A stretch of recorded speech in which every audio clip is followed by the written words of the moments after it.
মোট এখন বাংলাদেশের যে বর্ডার ৪,৪২৭ কিলোমিটার, অত্যন্ত সুদীর্ঘ বর্ডার, বিভিন্ন ধরনের প্রতিকূল ভূমি আছে।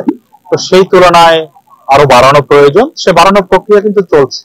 কিছুদিন আগে আপনারা অনেকেই ছিলেন, উখিয়াতে একটা উখিয়া ব্যাটালিয়ন রেজ হয়েছে, আরো বিভিন্ন জায়গায় আরো ব্যাটালিয়ন রেজ করার প্রক্রিয়া চলছে, নতুন নতুন বিওপি বাড়ানো হচ্ছে এবং আমরা অচিরেই আরো প্রায় ৫,০০০ প্লাস মাইনাস একটি জনবল বৃদ্ধির আশ্বাস আমাদেরকে বর্তমান সরকার দিয়েছে, যেটা আমরা অচিরেই তার হয়তো রিক্রুটমেন্ট শুরু করে প্রশিক্ষণ শেষ করে যেন আমরা ইভেন সামনের বর্ডারের অন্যান্য সকল কাজ সহ আসন্ন পরবর্তী যে জাতীয় নির্বাচন হবে সেখানেও আমরা কাজে লাগাতে পারি।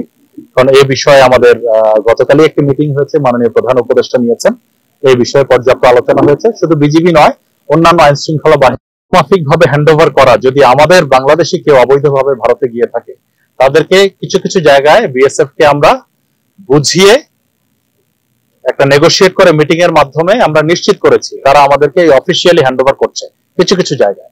তবে সর্বক্ষেত্রে এটা সবাই ওরা শুনছে না, কিছু কিছু জায়গায় এই পুশব্যাক বা পুশিং এখনো চলছে।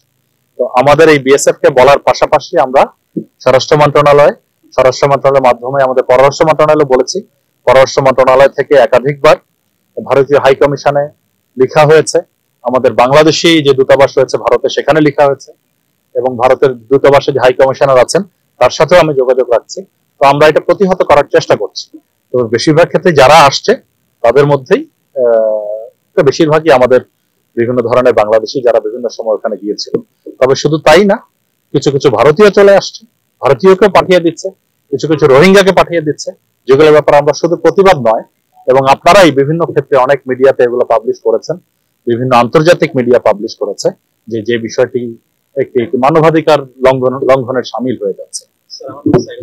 সমসাময়িক গুরুত্বপূর্ণ প্রশ্নের জন্য প্রথমত আমি বলতে চাই যে যেমন গতকালের মিটিং এ আমরা বলেছি যে সীমান্ত অরক্ষিত বা সীমান্তের নিরাপত্তা নিশ্চিত করার পরেই আমরা বাকি জনবলগুলো যেন প্রয়োজনে আমরা ইলেকশন চলাকালীন সুষ্ঠু সুন্দর ফেয়ার ইলেকশনের জন্য যেটা করা দরকার সেই সাপোর্টটুকু আমরা সরকারকে দিতে পারি।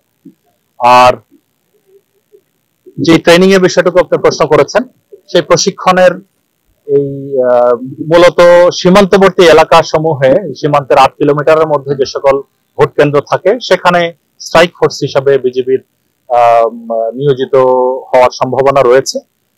তবে ভবিষ্যতে এটা নির্বাচন কমিশন বা সরকার যেভাবে দায়িত্ব দিবে সেভাবে আমরা দায়িত্ব পালন করব।